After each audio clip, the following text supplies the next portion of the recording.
For a conversation on comedy, please welcome Noam Dworman, owner of the Comedy Cellar. And welcome back, the Atlantic's Alexis Madrigal. Oh yeah, I was going to sit uncomfortably close. I forgot. So Noam and I have already fought and made up backstage. So we'll attempt to have a very civil discussion here in front of all of you. Why don't you tell people a little bit about who you are? Tell them about the Comedy Cellar. So I own the Comedy Cellar, which is one of the more well-known comedy clubs in the country, where like Jon Stewart, and Ray Romano, and Louis C.K. and Chris Rock, and basically everybody who's come up the ladder in comedy in the last 30 years, Kevin Hart, all started there, Chappelle. So let's talk about Louis C.K. because I'm sure you didn't know this one was coming. Put Louis C.K. back on stage, first comedy club in New York. We weren't first. You weren't one of the first comedy yeah. clubs in New York to do it. Why'd you do it? Well, I felt that.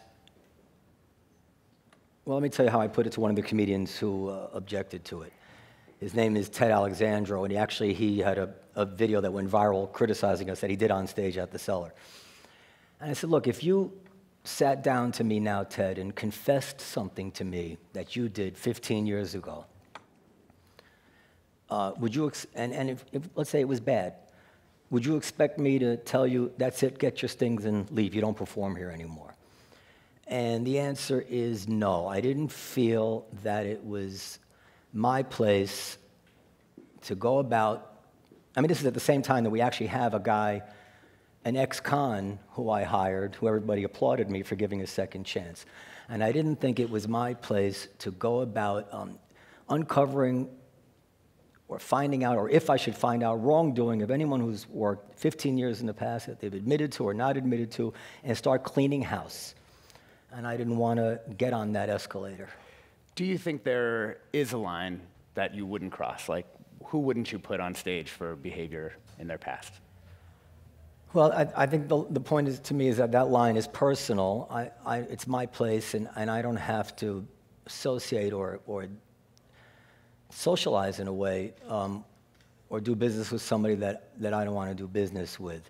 But I'm very uncomfortable about saying that there's a line that others should be imposing on me, or that I should be. In other words, if I wouldn't put on, there is a comedian, I don't want to say his name, there's a comedian I don't want to put on, and then he performs at another club uptown, I don't judge them. I said, that's their call. He's not arrested, he's not charged with a crime, we don't even really, I mean, an employer, look, before I went through this thing with Louis, I actually called up labor union lawyers. It's a good left-wing cause, the unions. And I said, would you ever allow someone in a union to be fired from a job based on the kind of scenario that I'm faced with? And like, absolutely not. You can't fire somebody without a hearing, with no ability to take evidence, no ability to take testimony, no forensics, no punishment for 15 years ago, not in the workplace. It's outside the realm of what people usually think is what they want. But there is a kind of movement now that I think is well-intentioned, but it's blurring the lines between institutions. And we, over many, many years, we learned, I know that an employer is not required to give due process, but due process, I think, came from experience that we had in learning what's fair. And I'm not ashamed to want to learn lessons from due process. I'm not going to read 2 lines in a New York Times and decide what happened 15 years ago and fire somebody. What women did you talk to about the decision? If you called up different people. Which women did I speak to? Yeah, were there trusted women you could go to and say, I spoke to... What am I missing? What don't I understand? I spoke to a female attorney for the ACLU. I spoke to many female comedians. I spoke to all the waitresses who work for me. I spoke to my wife, who has been a victim of assault. I had many, many email conversations with people who wrote me complaining about it, some of whom changed their mind after we spoke. I answered every piece of hate mail that I got. I met personally with probably a half a dozen people, women who wanted to talk to me about it. And I did maybe 4 or 5 podcasts, including one with all the female staff who work for me. And did you change your position on this in any way through what sounds like a very intense educational experience? No, not at all. No, I'm very comfortable with the decision. And where did this belief in speech, and particularly as it relates to comedy, like where's that rooted? Well, you know, it wasn't such a free speech decision. There is an aspect of it which did become a free speech question, and that was one of the main complaints was that he surprised people. And so then we changed the policy to we email every customer who makes a reservation and warn them essentially that some people may show up, and if you don't want to come, don't come. But if somebody does pop in, you're free to leave and your check's on the house. But still, I was able to convince him to go on the lineup, figuring that was the easiest way. But then what I discovered was that even when there is a willing performer and 100% willing audience that wants to see him, people still objected to it. They felt that no matter what, he should not be able to speak publicly, even to people who wanted to see him speak. Like they're okay, you can go see Farrakhan, or you can see whoever you know, you can, your choice of who you think is the person that is reprehensible. And so that's where it became, so I remember asking somebody, I said, well, okay, if you don't think he should be able to speak to a willing audience, what if he wrote a book? Should they be able to buy his book? What if he wrote a book and wants to read it out loud? So I think that it doesn't make any sense. I think they're pushing it too far. I think it's pretty clear that a free person can sell tickets to hear himself, for people to come hear him speak, and people can go hear him speak.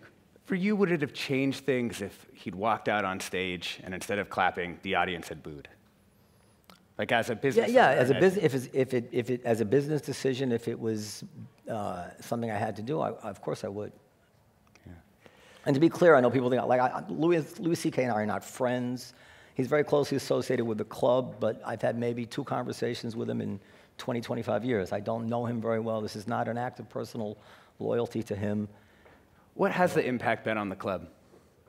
I'm sorry? What has the impact of his... What's it been on the club? Yeah, detectable, not detectable? It's hard to say if there's been any impact. What I did learn is that there's a big difference between the Twitter mob and everyday people. And that I wish that one of these major corporations, or the Atlantic, or CNN, or whoever it is, would stop giving in to this mob, stop firing people. I told you before that I know there's a lot of talk about censorship and people not being able to speak, but I don't think the people not being able to speak is the real issue. I think that it's the self-censorship which is going on, which is probably 10,000 to 1 the problem. And every time they fire Mark Lamont Hill or Kevin Williamson, 1,000 other ideas don't ever even get expressed because people know better. People don't want to risk it anymore. My comedians, I meet with journalists, they have to stop firing people. The cure is much worse than the disease, much worse than the disease, in my opinion. Yeah, I mean, only because Kevin Williamson's mentioned. I mean, I personally don't see self-censorship as the key problem of journalism. And I don't think that it is primary for most journalists, though I recognize that it is complicated. I think the flip side... I have to tell you, at the Cellar, you know, the Olive Tree, we have Olive Tree is a restaurant above the Cellar. We have like a little salon going on there where a lot of journalists show up from CNN, MSNBC, The Atlantic, many, many people. Every single one of them tells me a story of something they wanted to say, but they knew they couldn't. And these are not, you know, white, alt-right people. These are liberal people. Every single person knows they have ideas that are too risky to say out loud. They may lose their job. One guy told me, I told you before, he was writing a nuanced speech on Me Too. You'd be shocked if you knew this guy's name. And he said to me, and then I said to myself, wait, I have a career ahead of me. What do I want to get involved in this for? Why would I take the risk? Because you don't know what you can say that's wrong.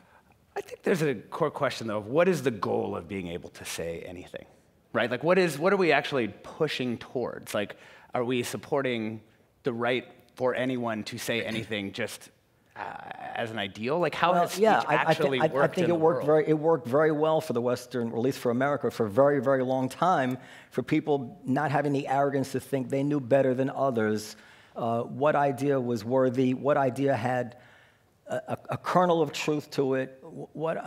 This is absurd to think that people should be deciding. I mean, if you believe what you're saying, then maybe we should revisit the idea of the First Amendment.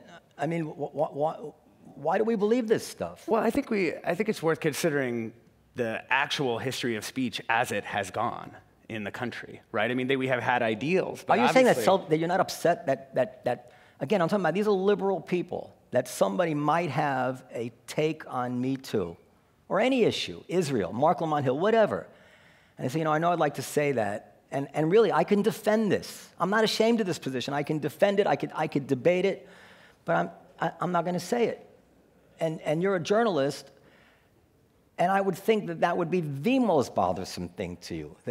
Listen, when I was growing up, when I went to college... Getting to the truth of things is the thing that bothers me the most. There's only one way to get to the truth of things, and that's clash of ideas. And that's the thing that I'm not totally sure about. I think there's a point. Look at what we're doing now.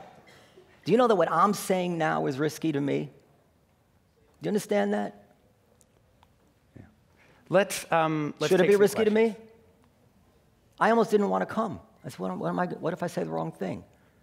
You don't understand. You don't understand because you probably have views which get along very nicely with the people who have the levers of power right now.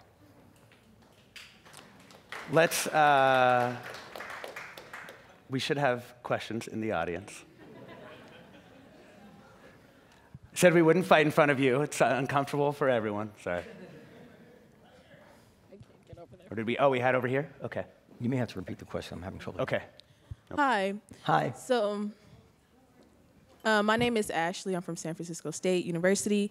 And my question is, since we're talking about freedom and free speech and free press, how do you guys define freedom? Because I don't understand how freedom exists in a place of oppression. When people are imprisoned, the United States make up 25% of the world's prison rate, and we only 5% of the world's population. So that's my question. How do you guys define freedom?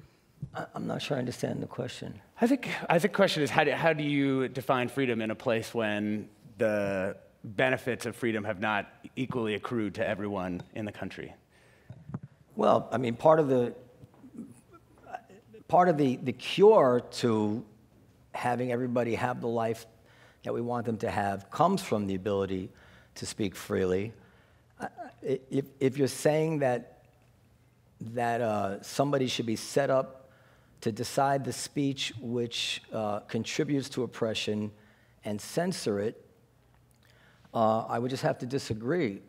And I can't comment on your experience, but I know that, like in the Arab-Israeli conflict, there's no way to decide those kind of things. And what we are doing is creating a movement that, in a way, has no limiting principles. So we look at the world through a microscope, and we kind of clean everything up. And then we just spin the wheel and double the magnification. And it's the whole new world of things to be cleaned up. And before you know it, as somebody said to me, you're looking at atoms, then you're looking at quarks, and it never ends. But someone might say, wait a second, you're looking through an electron microscope. You can't just keep looking and looking and looking to find things that are problematic, which is the word that's being used now. So now we're talking about Rudolph the Red. I mean, it's never going to end.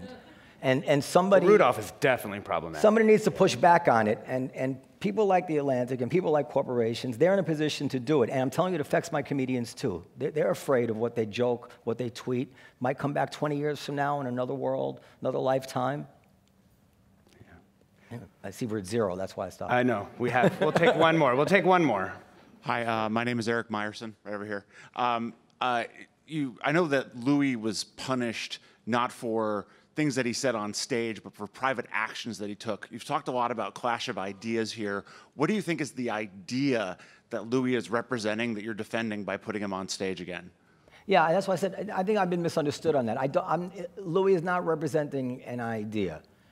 Louis was representing to me a notion of, like I said before, that I don't think we want employers to start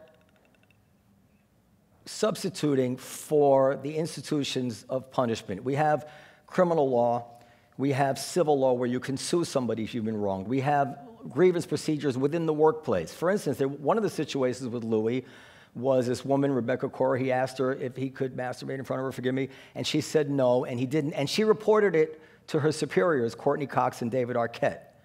Now, they were in a position then to investigate it, take testimony, and they did nothing. They decided not to do it. And then 15 years later, he shows up at my place, and I'm supposed to clean up that mess. Yet I can't speak to her, I can't speak to him, I can't speak to anybody involved in it. The only thing I know about it is 2 sentences I read in the New York Times. And by the way, I know the author who wrote the article in the New York Times, and by her own admission, she left out key facts. I spoke to her, she was on, and you could check, I had a podcast where I interviewed her, and she left out some key facts. So, I mean, listen, what Louis did was inappropriate. If it happened in my workplace, he'd be gone immediately. But I think we all know people who have done things 15 years ago that they're ashamed of. And the guy made his public apology, which I didn't think it was a great apology, but he made it. Then apparently, according to the New York Times, he apologized personally to all the women. And at the same time, my bartender, I know, has probably done worse things in his past. And the guy who working in the kitchen, who might have told me that when he was a kid, he mugged people. And, you know, I just don't want to get involved in this. I'm going to become a hypocrite immediately, because as soon as I don't let him on, someone's going to come and say, you know, this guy here, did you hear what he did?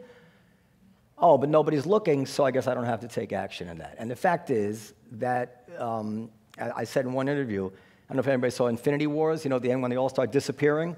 If everybody in this audience who's done something they should be ashamed of in their past started disappearing like the final scene of Infinity Wars, you'd see boom, boom, boom all over the place.